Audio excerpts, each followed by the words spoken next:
పాడి పంటలు ఛానల్ వీక్షిస్తున్న రైతులకు స్వాగతం.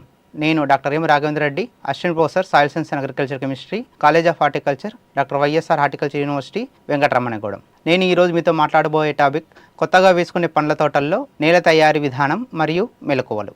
ముఖ్యంగా కొత్త తోట స్థాపన అనేది ఒక లాభదాయకమైనటువంటి తోటకు బలమైన ఆరంభం. మొదటి 3 నెలలు నాటడం మరియు ప్రారంభ స్థిరీకరణ అంటే ఎస్టాబ్లిష్మెంట్ అని అంటాము. తర్వాత 3 నుంచి 12 నెలల వరకు అయితే ఇది వేర్ల అభివృద్ధి మరియు కొత్త పెరుగుదలకు ప్రారంభం. దాని తర్వాత ఉన్నటువంటి మొక్క యొక్క ట్రైనింగ్ కానీ తర్వాత కెనోపీ కానీ వాటి అభివృద్ధి చెందాలి అని అంటే మొదటి సంవత్సరం పాటు మనం చేసే యాజమాన్య పద్ధతులపైన చాలా ఆధారపడి ఉంటుంది. ఇది ముఖ్యంగా ఎవరైనా ఏం మాట్లాడతారంటే మన ప్రాంతానికి తగినటువంటి రకాన్ని ఎంచుకోవడము, రూట్ స్టాక్ను ఎంచుకోవడము, భూమిని బాగా దున్నుకోవడము, సరైన సమయానికి నీరు ఇచ్చుకోవడము మరియు మొక్కలకు సరైన ట్రైనింగ్ ఇచ్చుకోవడము, తెగుళ్లకు మరియు రోగాలకు ఎటువంటి రక్షణ కల్పించడం వాటి గురించి ప్రత్యేకంగా మాట్లాడుకుంటాము. అయితే తోట కోసం స్థలాన్ని ఎంచుకునేటప్పుడు మొట్టమొదటిసారిగా సరైన పెరుగుదల కోసము సూర్యరశ్మి, తేమ స్థాయి, నేల రకము మరియు నేల యొక్క సామర్థ్యం వంటి అంశాలను పరిగణలోకి తీసుకోవాలి. ముఖ్యంగా దీర్ఘకాలిక పండ్ల ఉత్పత్తికి సరైన వాతావరణాన్ని ఎంచుకోవడము చాలా ముఖ్యము. ఉదాహరణకు పియర్ లాంటి పంట దక్షిణాది రాష్ట్రాల్లో పండించడం కష్టతరమైనది. అలాగే కొత్త తోట ప్రారంభించాలంటే రైతులు ఖచ్చితంగా గుర్తుపెట్టుకోవాల్సిన విషయం ఏంటంటే మట్టి పరీక్ష. దీనిని చాలామంది రైతులు పాటించరు. మొదటగా మట్టి పరీక్ష చేయించుకోవాలి. మన యొక్క నేల ఎటువంటి pH స్థాయి కలిగి ఉన్నది అనేది తెలుసుకోవాలి. చాలా పండ్ల చెట్లు pH 6 నుంచి 7.5 వరకు బాగా పెరుగుతాయి.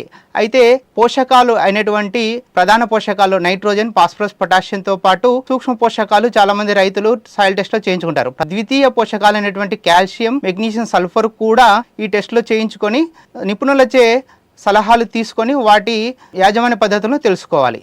ముఖ్యంగా సేంద్రియ పదార్థము, సేంద్రియ కర్బనం ఇవి రెండు కూడా మొక్కకు నేల నుంచి సరైన రీతిలో అందకపోతే మిగతా పోషకాలు ఎన్ని తీసుకున్నా కూడా మొక్క సరైన దిగుబడి ఇవ్వలేదు. కాబట్టి ఈ pH, పోషకాలు, సేంద్రియ కార్బన్ ఎంత రీతిలో ఉన్నాయి, దీన్ని ఎలా యాజమాన్యం చేసుకోవాలనేది నిపుణులచే మనము సలహాలు పొందాలి. తర్వాత భూమి ఎంతవరకు లోతుగా దున్నుకోవాలి అనేది తెలుసుకోవాలి. కొన్ని తోటలకు 15 సెంటీమీటర్ల వరకు దున్నుకున్నా సరిపోతుంది. కొన్ని పండ్ల తోటలకు 65 సెంటీమీటర్ల వరకు దున్నుకోవాల్సి ఉంటుంది. రాళ్ళు లేదా ఇతర వేర్లు ఏమన్నా ఉంటే వాటిని తొలగించుకోవాలి. నీటి నిల్వ ఉండకుండా సాయిల్ని కూడా లెవెలింగ్ చేసుకోవాలి. ఒకవేళ నీటి నిల్వగాను ఉంటే అవి కుళ్ళు లాంటి తెగులను ఏర్పరిచి మొక్కను త్వరగా చనిపోయే అవకాశం ఉంటుంది.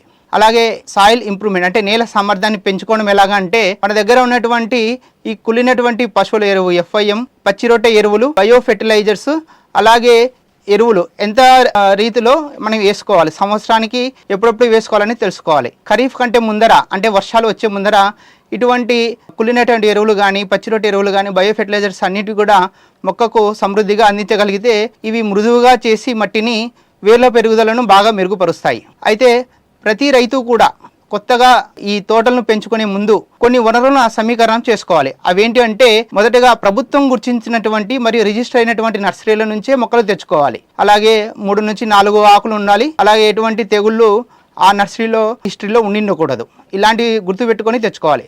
మొక్కలను గుంతల్లో నాటేటప్పుడు ముఖ్యంగా మొదటి 3 నెలల్లో మనకు సేంద్రియ ఎరువులు ఖచ్చితంగా లభ్యత ఉండాలి.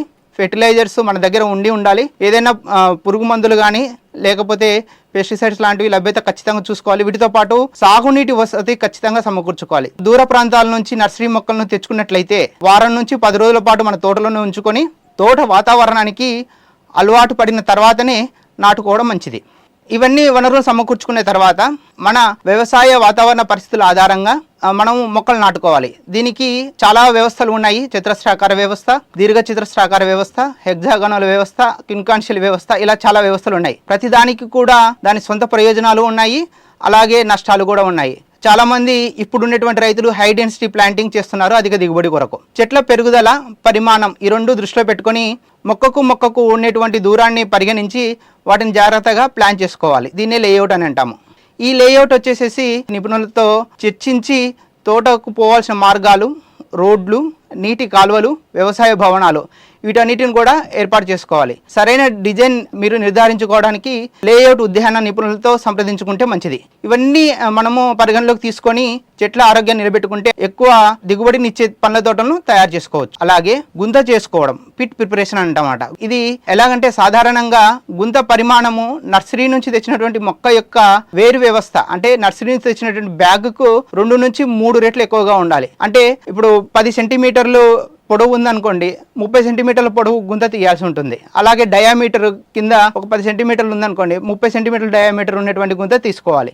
అలా తీసుకొని మొదటగా పైమట్టి, ఎర్రమట్టి వేసుకొని తర్వాత 10 నుంచి 20 కిలోల పశువుల ఎరువును వేసుకొని గుంత పరిమాణం బట్టి వేపపిండి, ఆముదం వేసుకొని తర్వాత మొక్క పెట్టి తర్వాత నీరు ఇచ్చుకునే తర్వాత మనము మొక్కను కంప్లీట్గా క్లోజ్ చేసుకుంటే మొక్క సమర్థవంతంగా పెరగగలుగుతుంది. అయితే ఈ గుంతలు ఎప్పుడు తయారు చేసుకోవాలి? మనం ఏదైతే ప్లాంటింగ్ చేసుకోవాలని ఒక డేట్ అనుకుంటామో దానికంటే 2 నుంచి 3 వారాల ముందరే ఈ గుంతలు సిద్ధం చేసుకుంటే మంచిది. అలాగే నీటి నిర్వహణ కొరకు అందరూ కెనాల్ ద్వారా లేకపోతే నీటిని పట్టించడం జరుగుతుంది. దానికంటే కూడా డ్రిప్ ఇరిగేషన్ ఇచ్చుకోవడం మంచిది. డ్రిప్ ద్వారా అయితే మొక్కకు ఎంత నీరు అవసరమో అంత నీటిని మనము క్యాలిక్యులేట్ చేసి నీటిని ఎంతగా ఇవ్వగలమో సమర్థవంతంగా ఇచ్చుకోగలము. అలాగే నీటితో పాటు ఫెర్టిలైజర్స్ కూడా దీంట్లో ఇచ్చుకునే అవకాశం ఉంటుంది. నీరు ఎక్కువగా కూడా ఇవ్వకూడదు. ఎంత మేరకు అవసరమో అంత మేరకు క్యాలిక్యులేట్ చేసి ఇచ్చుకుంటే మంచిది. దీని ద్వారా నీటి పొదుపుతో పాటు మంచి పెరుగుదల మరియు ఫెర్టిలైజర్స్ కూడా ఇచ్చుకునే అవకాశం ఉంటుంది. అలాగే మల్చింగ్ అనేది చాలామంది ఎందుకు వాడతారంటే నీటి నిల్వను ఎవాపరేట్ కాకుండా ఉండడానికి వాడతారు. అలాగే కలుపు మొక్కలను తగ్గించుకోవడానికి వాడతారు. మొక్కల మధ్యలో ఉన్నటువంటి కలుపు మొక్కలను రాకుండా చేస్తారు. ఇవి 4-5 రకాలుగా చేసుకోవచ్చు. మొదటిది మల్చింగ్ షీట్స్. ఇప్పుడు సాధారణంగా అందరు రైతులు వాడేది మల్చింగ్ షీట్స్. ఇవి ప్లాస్టిక్ మెటీరియల్. పొట్టు అంటే వరి పొట్టు లాంటిది, ఎండిన ఆకులు, కొబ్బరి మట్టలు ఇవన్నీ కూడా మనము వేరు వ్యవస్థ దగ్గర చుట్టూ వేసుకుంటే నీటిని సమర్థవంతంగా కాపాడుకోగలం. అలాగే కొత్త తోటల్లో అంటే మొదటి 4-5 సంవత్సరాలు పంట రాదు పండ్ల తోటల్లో అనుకుంటే అటువంటి పండ్ల మొక్కల మధ్యలో తోటలో పప్పు దినుసులు, ఆకుకూరలు, కూరగాయలు ఇలాంటివి కల్టివేట్ చేసుకోవచ్చు. 4-5 ఏళ్ల పాటు ఈజీగా కల్టివేట్ చేసుకోవచ్చు. దీని ద్వారా ఏంటంటే అదనపు ఆదాయం వస్తుంది, ఆర్థిక వైవిధ్యము ఉంటుంది. మనకు ఆ పంటలో 4-5 ఏళ్ళు మనకు ఎటువంటి ఆదాయం రాకపోతే ఈ మధ్య పంటల ద్వారా ఆదాయం తీసుకోవచ్చు.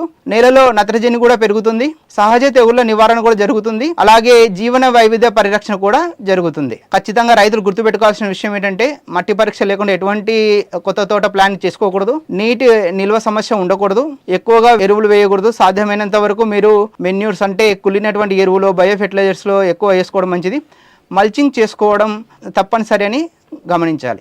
ఇలా స్థలం ఎంపిక, భూమి సిద్ధం చేసుకోవడము మరియు నీటి నిర్వహణ, ట్రైనింగ్, నిరంతర సంరక్షణ ఇవన్నీ మనము ఖచ్చితంగా చూసుకున్నట్లయితే ఇక్కడి నుంచే మీ విజయానికి నాంది ఏర్పడుతుంది. సరైన ప్రణాళిక వేసుకొని శ్రద్ధతో, నిరంతర సంరక్షణతో ఆరోగ్యకరమైనటువంటి మొక్కలను యాజమాన్యం చేసుకుంటూ అధిక దిగుబడి మరియు దీర్ఘకాలిక లాభాలు పొందేలా మీరు ప్రణాళిక చేసుకోవాలి. కొత్త తోటల యాజమాన్యం అనేది ఒక దీర్ఘకాలిక పెట్టుబడిని గమనించాలి. ఇది మొదటి నుంచి బాగా చూసుకుంటేనే చెట్లు కొన్ని సంవత్సరాల పాటు మంచి దిగుబడి ఇస్తాయని మీకు తెలియజేస్తున్నాను. ఈ అవకాశం ఇచ్చినటువంటి పాడి పంటల ఛానల్కు ధన్యవాదాలు.